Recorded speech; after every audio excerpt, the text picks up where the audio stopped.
दक्षिण भारत के तमिलनाडु में एक नया राजनीतिक तूफान उठ खड़ा हुआ है।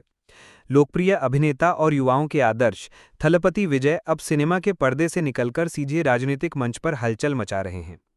पिछले गुरुवार को मदुरै में अपनी पार्टी के दूसरे राज्य सम्मेलन में उन्होंने 15 लाख लोगों की विशाल सभा में भाजपा को फांसीवादी कहकर राजनीतिक जंग का ऐलान करके राष्ट्रीय राजनीति में एक नए समीकरण का संकेत दिया।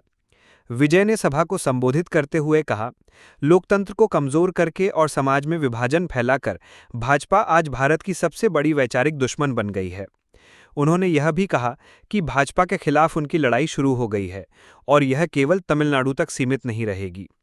थलपति विजय ने अपनी राजनीतिक पार्टी तमिलगा वेत्री कजगम की ओर से घोषणा की कि उनका एकमात्र वैचारिक दुश्मन भाजपा है और राजनीतिक प्रतिद्वंदी द्रविड़ मुनेत्र कजगम है।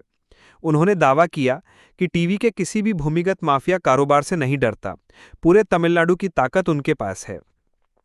भारतीय समाचार एजेंसियां PTI, ANI, NTV, Hindustan times और इंडियन एक्सप्रेस ने विजय की इस तूफानी घोषणा को एक साथ प्रकाशित किया है। विश्लेषकों के अनुसार एक सुपरस्टार राजनेता द्वारा फांसीवादी भाजपा जैसे शब्दों का उच्चारण केवल एक राजनीतिक बयान नहीं, बल्कि राष्ट्रीय राजनीति में एक नए राजनीतिक समीकरण की शुरुआत है।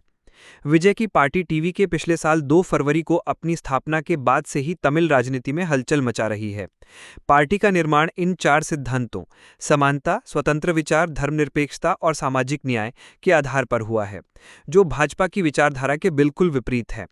रैली में विजय के प्रत्येक भाषण के बाद लाखों लोग तालियों और जयकारों से गूंज उठे।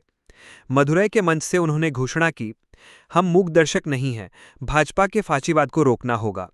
राजनीतिक विश्लेषकों का कहना है कि तमिलनाडु विधानसभा चुनाव से पहले जीत की यह घोषणा दक्षिण भारत की सीमाओं से परे राष्ट्रीय राजनीति में भी भारी हलचल मचाएगी।